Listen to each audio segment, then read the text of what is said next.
Hola a todos, buenos días. En el día de hoy les vamos a estar hablando sobre la vía óptica de manera histológica y todas las estructuras que ésta contiene.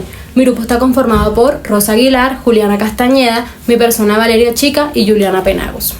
Bueno, empezamos. A modo de introducción, los ojos actúan como el punto de contacto inicial a través del cual pasan los fotones para poder acceder a la vía visual. La vía visual, a su vez, se refiere a las estructuras anatómicas que son responsables de transformar la energía luminosa en potenciales de acción eléctricos que estos puedan ser interpretados por el encéfalo. Este proceso comienza a nivel de la retina y termina en la corteza visual primaria con varios tractos intercorticales. Como podemos observar en esta imagen, las estructuras de las cuales se compone la vía óptica o vía visual son retina, nervio óptico, tracto óptico, quiasma óptico, área visual del tálamo y corteza visual. Ahora, ¿cómo es la anatomía de la vía óptica? Esta se divide en vía óptica anterior, lateral y posterior. La zona anterior abarca desde la retina hasta el quiasma óptico. La zona lateral abarca desde el quiasma óptico hasta el cuerpo geniculado lateral y la zona posterior que abarca el resto de regiones. A continuación vamos a explicar brevemente en qué consiste cada una de estas estructuras y su histología respectivamente. Bueno, empezaremos hablando de la retina, que es la porción más interna que tiene el ojo, la cual cubre circunferencialmente la cara visceral del globo ocular hasta la unión cilio-retiniana, que está compuesta por la ora serrata y el borde lateral donde la retina se encuentra con el cuerpo ciliar. Después de pasar a través de los componentes ópticos del ojo, que son la córnea, el cristalino o lente, humor acuoso y humor vítreo. Los rayos de luz penetran todas las capas de la retina para poder alcanzar la capa de conos y bastones. La activación de los fotorreceptores inicia después de la cascada de transducción. Como podemos observar en la imagen, la retina está compuesta por 10 capas. Entre ellas, la primera capa es la del epitelio pigmentado, que esta está formada por un epitelio cúbico simple y es necesaria para establecer y mantener la barrera retinosanguínea y también las propiedades fagocíticas que protegen a los fotorreceptores de una exposición a luz excesiva. La segunda capa es la de los conos y bastones, o también conocida como capa fotorreceptora. Existen dos tipos de fotorreceptores, que son los bastones, que son células cilíndricas que trabajan mejor con luz de baja intensidad, y los conos, que son células cónicas, como su nombre lo dice, que funcionan mejor con luz de alta intensidad y facilitan la percepción del color. Los bastones están dispersos por toda la retina, excepto en la fovea. La fovea está ocupada únicamente por conos. Sin embargo, ni los bastones ni los conos se encuentran en el disco óptico. Tercera capa, membrana limitante externa. Esta es una lámina fenestrada que permite el paso de procesos celulares que unen a los procesos de los bastones y los conos con sus cuerpos ciliares. A su vez, contiene los procesos externos de las células de Müller, que son las que dan el sostén. Cuarta, capa nuclear externa. Esta contiene los cuerpos celulares y núcleos de los conos y bastones. Los núcleos de los conos forman una sola capa cerca de la membrana limitante externa, mientras que los núcleos de los bastones están distribuidos en varias capas. Quinta, capa plexiforme externa.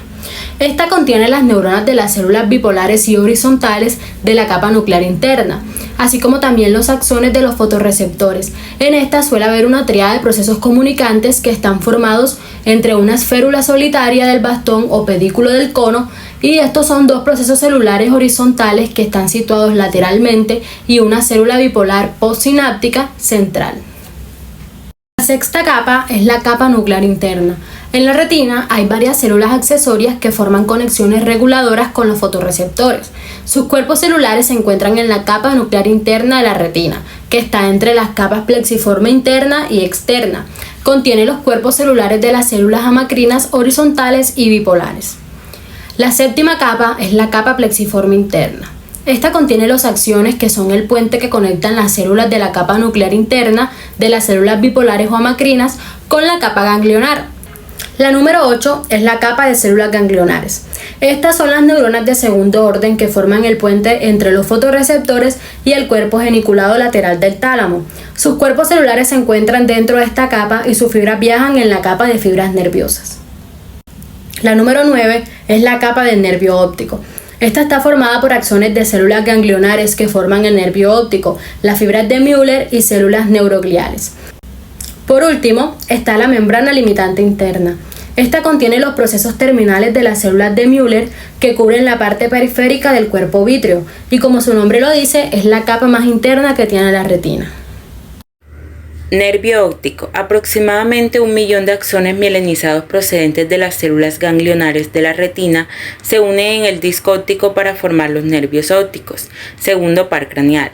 Sus fibras están mielinizadas por oligodendrocito partiendo del polo posterior de cada ojo. Cada nervio óptico puede subdividirse de la siguiente manera: cabeza del nervio óptico, porción infraorbitaria, porción intracanalicular, porción intracraneal.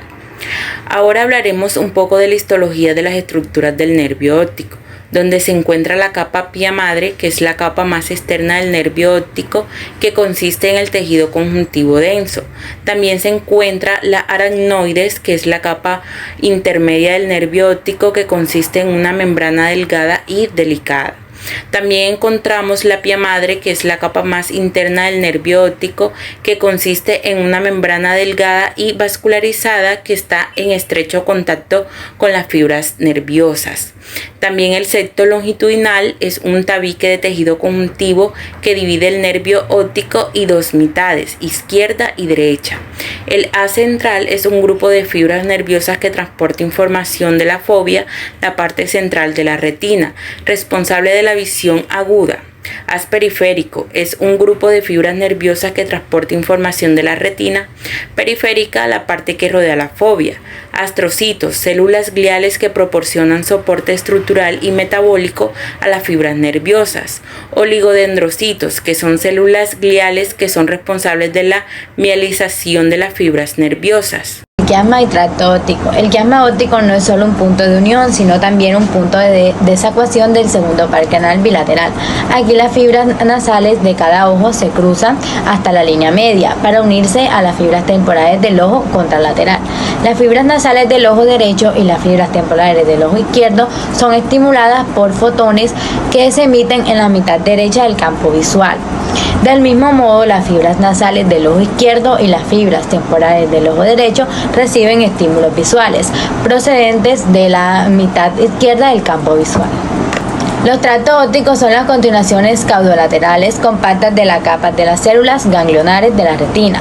Cada tracto transporta fibras que son estimuladas desde el campo visual contralateral. A medida de los tractos ópticos se desplazan hacia el cuerpo gangliculado lateral, ispelateral del tálamo y se cruzan por encima de la piel pendicular, donde se une con el cerebro. Bueno, la histología del quiasma óptico. Como lo muestra en la imagen de la diapositiva, tenemos la lámina ganglionaris y el quiasma externo. Estos dos hacen parte del omanitidio. También tenemos la médula externa, el quiasma interno y la media interna, y estos hacen parte del lóbulo óptico. Y en la mitad de estos dos se encuentra el nervio óptico. Cuerpo geniculado lateral. Estos albergan los núcleos geniculados laterales de múltiples capas, que son fundamentales en el procesamiento de la visión.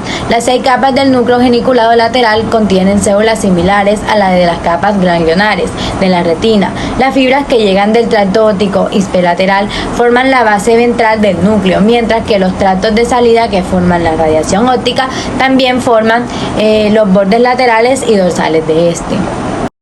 Bueno, la histología del cuerpo geniculado lateral. Este está compuesto por 6 capas. La primera capa está compuesta principalmente por axones de neuronas de otras capas y células horizontales. Esta capa participa en la modulación de la actividad neural y la integración de información de las diferentes regiones del cuerpo geniculado lateral. En la capa 2 está compuesta o formada por células glandulares y pequeñas células pirimidales. Esta capa interviene en la transmisión de información verticalmente entre las capas. En la capa 3 tenemos que es rica en células estrelladas piramidales de tamaño mediano. Estas capas juegan un papel importante en la transmisión horizontal de información entre diferentes columnas corticales.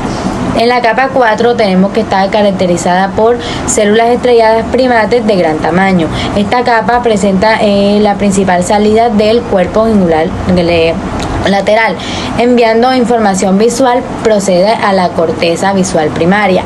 En la capa 5 tenemos que está compuesta por células fusiformes y pirámides pequeñas. Esta capa procesa información visual compleja y se conecta con áreas temporales del cerebro, relacionando el reconocimiento de objetos y rostros. En la última capa, la capa 6, está formada principalmente por axones de células de otras capas y esta capa participa en la modulación de la actividad neuronal y la integración de información de diferentes regiones del cuerpo geniculado lateral. Tenemos la corteza visual, que es la región cortical primaria del cerebro que recibe, integra y procesa la información visual procedente de la retina. Se encuentra en el lóbulo occipital de la corteza cerebral primaria, que está en la región más posterior del cerebro.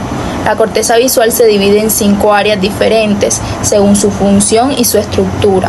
La información visual procedente de las retinas que viaja a la corteza visual pasa primero por el tálamo, donde hace sinapsis en un núcleo llamado genículo lateral. La histología de la corteza visual. La primera capa es la molecular, compuesta principalmente por axones de neuronas de otras capas y células horizontales. Esta capa juega un papel crucial en la integración de información visual de diferentes columnas corticales. La segunda capa es la granular externa, rica en células granulares. Esta capa interviene en la transmisión de información verticalmente entre las capas. La tercera capa es la granular interna. Similar a la segunda capa, esta capa contiene células granulares y participa en la transmisión vertical de información. La cuarta capa, banda granular interna, caracterizada por células estrelladas piramidales de tamaño mediano. Esta capa es responsable de la transmisión horizontal de información entre diferentes columnas corticales. La quinta capa, granular externa, formada por grandes células piramidales. Esta capa representa la principal salida de corteza visual, enviando información a otras áreas del cerebro relacionadas con la visión. La sexta capa, células fusiformes, compuesta por células fusiformes y piramidales pequeñas. Esta capa procesa la información visual compleja y se conecta con áreas temporales del cerebro relacionadas con el reconocimiento de objetos y rostros. Y bueno, aquí están nuestras referencias bibliográficas y muchas gracias por su atención.